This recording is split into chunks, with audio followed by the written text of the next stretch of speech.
Aquaba, je vous souhaite la bienvenue à la chaîne YouTube École de Sagesse. Mon prénom est Conan, je suis ivoirien. Mon prénom signifie le courage et la force. J'anime l'émission « Les religions en Afrique ». À travers cette émission, je vais parler des religions étrangères introduites en Afrique, puis des spiritualités ancestrales de la communauté noire. Il est important que thématiser ouvertement ces différentes croyances au sein de la communauté noire, pour lutter contre l'abrutissement religieux et l'imposition culturelle des nations étrangères qui ont imposé leur religion aux ancêtres du peuple noir. À notre époque, il est important que le peuple noir se débarrasse de toute forme du colonialisme lié aux religions étrangères. Cette émission est un instrument pour vous inciter à la réflexion, pour briser les chaînes religieuses du colonialisme. Aujourd'hui, je vais faire un exposé sur les origines égyptiennes de l'islam.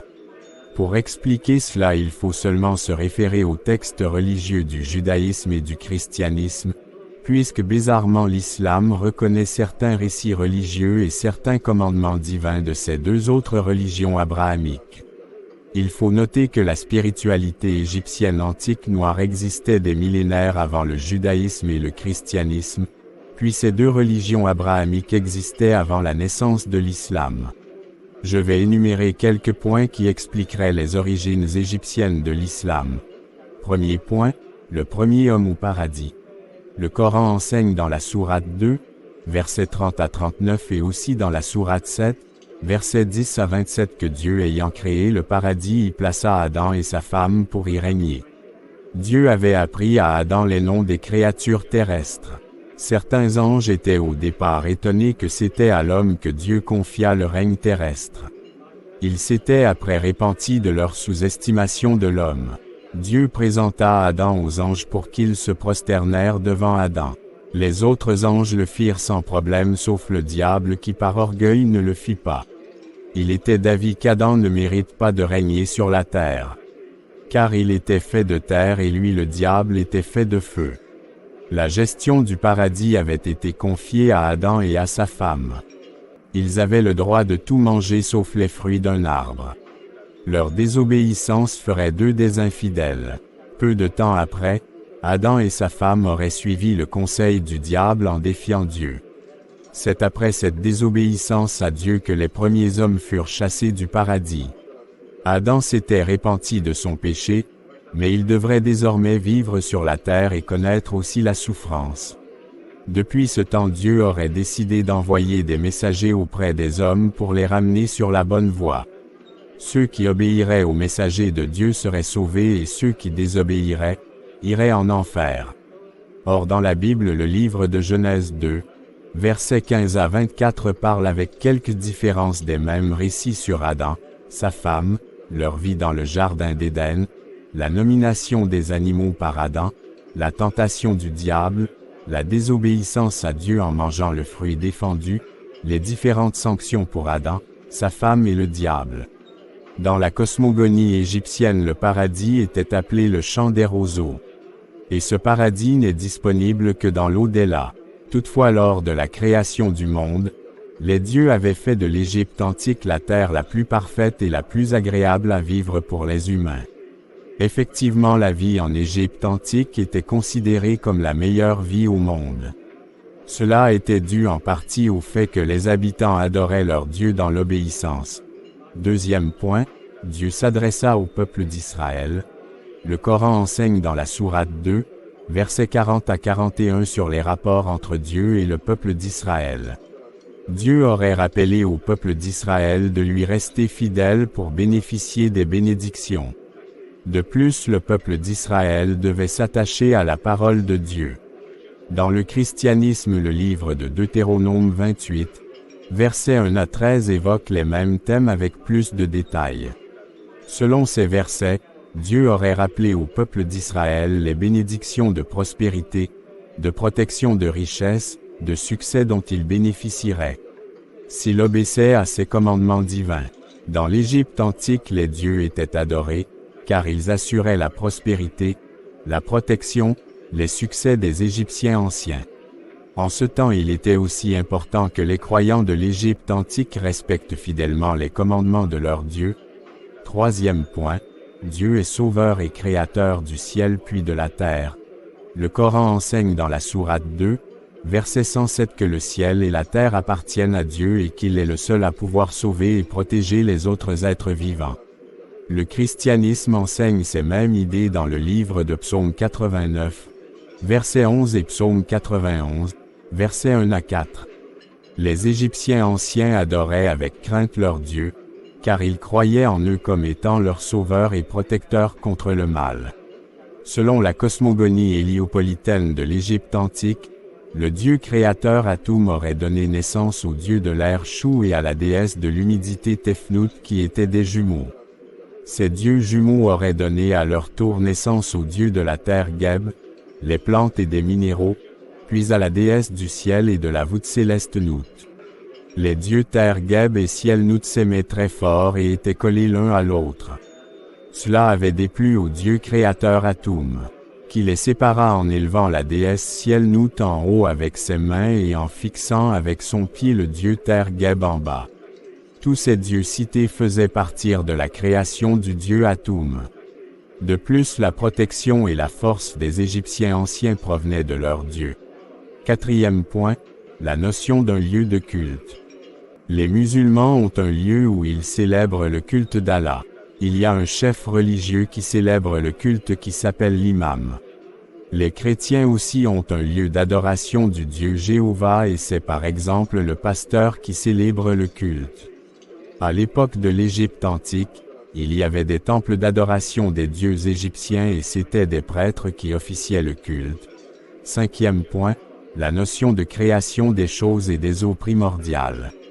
Selon la cosmogonie ménphite de l'Égypte antique, toutes les créatures provenaient du dieu Ptah. Ptah signifie celui qui crée. Ce dieu était issu du Noun qui représentait les eaux primordiales, ou l'océan primordial, ou le néant. Il était apparu grâce à la prise de conscience de sa propre existence. Il avait créé le Verbe, ou la parole, la langue grâce auquel il créa les choses, les dieux et les êtres vivants. Selon cette cosmogonie, ce serait le dieu Ptah qui aurait créé le dieu Atum aussi. Voici sa stratégie de création. Il pensait d'abord sur la chose qu'il voulait créer, ensuite il appelait cette chose par son nom et la chose apparaissait. Il avait pris du limon de la terre pour créer et modeler l'homme. Bref, les principaux outils du dieu Ptah pour donner existence à quelque chose, ou à quelqu'un étaient sa sagesse ou son intelligence, son cœur et sa parole. Dans le christianisme, les récits bibliques au sujet de la création des choses et des eaux primordiales sont presque qu'un mélange des récits des cosmogonies ménphites et héliopolitaines de l'Égypte antique comme on le lit en Genèse 1, versets 2 à 28. Selon la Bible, Dieu aurait fait le premier homme Adam à partir de la terre et aurait soufflé dans ses narines pour lui donner la vie. Ensuite il aurait créé la femme d'Adam du nom d'Ève à partir d'une côte de l'homme. Les autres humains seraient la descendance d'Adam et d'Ève. Dans le Coran, le livre de la sourate 4, le verset 1 relate aussi que la femme aurait été créée à partir de l'homme et que ces deux personnes auraient été les premiers hommes, puis les ancêtres des autres humains. De plus, dans la sourate 2, verset 117, l'islam admet aussi que Dieu créa à partir du néant les choses et les êtres vivants par sa propre volonté et sa propre parole. La sourate 7, verset 12 relate que Dieu aurait créé l'homme avec de l'argile. Sixième point, les commandements divins sur la fornication. Dans la cosmogonie de l'Égypte antique noire, il existait une déesse appelée Mat. C'était la déesse de la justice et de l'équilibre. Elle veillait à l'équilibre de l'univers, que cela soit sur la terre, ou dans le ciel. Son rôle principal consistait à veiller à ce que les êtres cohabitent bien, que les sociétés vivent et se développent dans l'harmonie. La Mat veille à l'application des commandements divins liés à la morale ou l'éthique. Il existe environ 77 commandements de la Mat. Dans l'Égypte antique, il était interdit de forniquer. Il existe cette interdiction dans la Bible aussi, par exemple dans le livre de 1 Corinthiens 6, le verset 18 et aussi dans le Coran par exemple dans la sourate 4, les versets 15 à 16. Septième point, la résurrection, le futur paradis et l'enfer. Dans la cosmogonie égyptienne antique, les commandements de la Math servent de repère aux humains et aux dieux pour mener une bonne vie dans le respect de l'équilibre, de l'ordre de la nature et de l'harmonie. Entre les êtres vivants, la vie éternelle et le paradis sont les récompenses de ceux qui auraient mené une bonne vie pendant leur existence et le châtiment est la récompense de ceux qui auraient mené une mauvaise vie. Ces mêmes idées principales sont reprises dans le christianisme et l'islam avec quelques différences. Dans la Bible, on retrouve les récits dans le livre d'Apocalypse 20, les versets 11 à 15 et selon le Coran, les récits se trouvent dans la sourate 4, les versets 52 à 57. Huitième point, la notion du diable. Dans la cosmogonie de l'Égypte antique noire, on parle essentiellement de deux forces qui influencent l'univers. Il s'agit des forces positives, de l'ordre, de l'humilité, de la vie et du bien. Puis des forces négatives, du désordre, de l'orgueil, de la mort et du mal. Ces deux forces sont constamment en interaction et se combattent. Selon les Égyptiens anciens, il y avait aussi un dieu du désordre, du mal etc. qui s'appelait Seth. Lui et ses compagnons luttaient contre l'équilibre de l'ordre de la nature et de l'harmonie. Seth défiait tout le monde, même Dieu. C'est lui et ses compagnons qui incitent les humains à faire du mal, à défier les dieux. Cette conception égyptienne antique du dieu Seth est reprise aussi dans le christianisme et il est appelé Satan, sauf que les chrétiens le définissent comme étant un ange. Les récits sont dans le livre de 2 Corinthiens 11, les versets 13 à 15. L'islam aussi définit le diable de la même façon que le christianisme. Dans la sourate 7, le verset 11, le diable est appelé Iblis. Communément les musulmans disent aussi Shaitan. Leçon à tirer. L'islam est apparu des siècles plus tard en Arabie après le christianisme. C'est la troisième religion abrahamique après le judaïsme et le christianisme.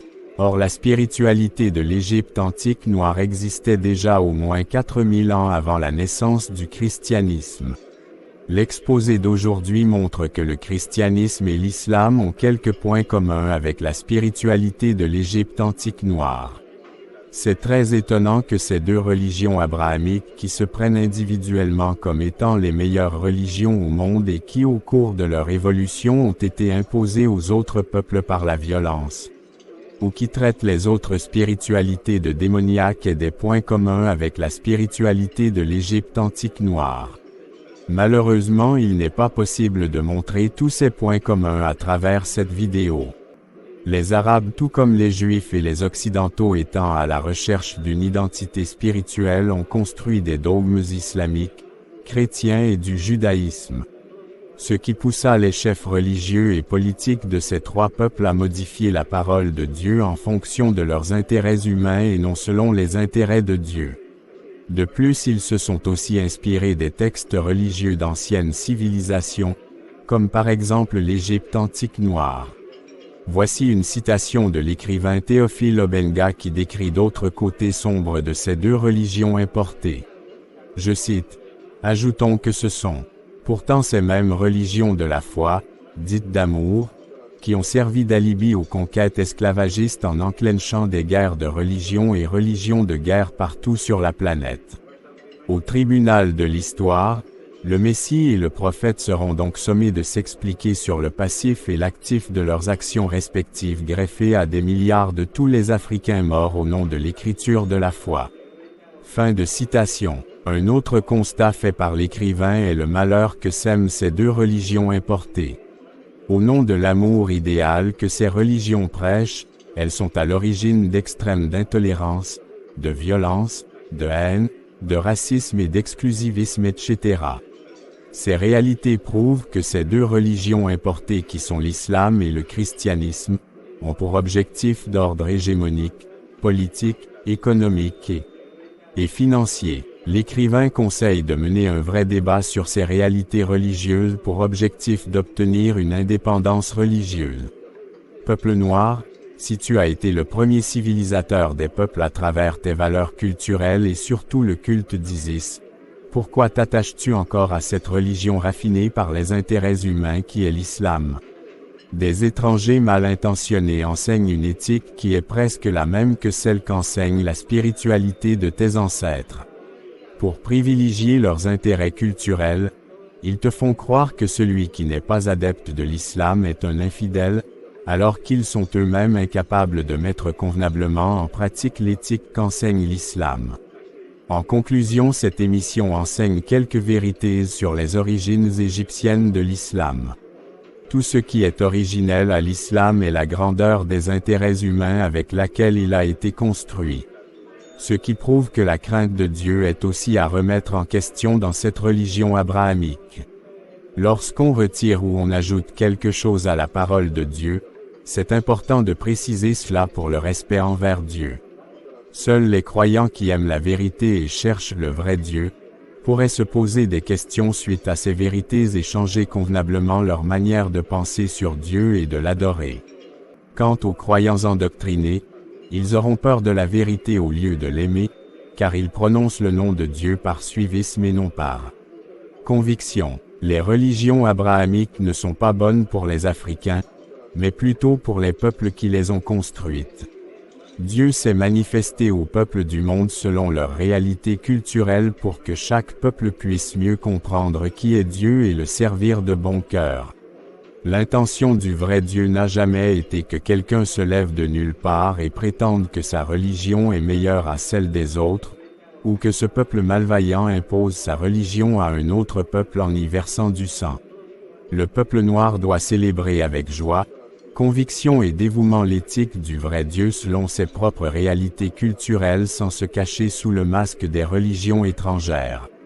Pour terminer, je vous présente mes meilleurs vœux pour cette semaine à travers une photo de salade aux légumes et cette citation de l'anticolonialiste Aimé Césaire, originaire de la Martinique. Je cite: « Une civilisation qui choisit de fermer les yeux à ses propres problèmes les plus cruciaux, est une civilisation atteinte. » Fin de citation. Cette citation est un appel de l'élite Aimé Césaire à la prise de conscience pour lutter activement contre les problèmes de la société.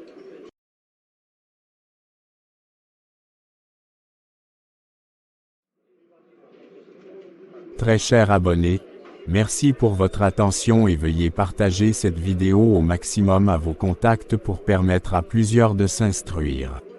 Et ISO, au revoir.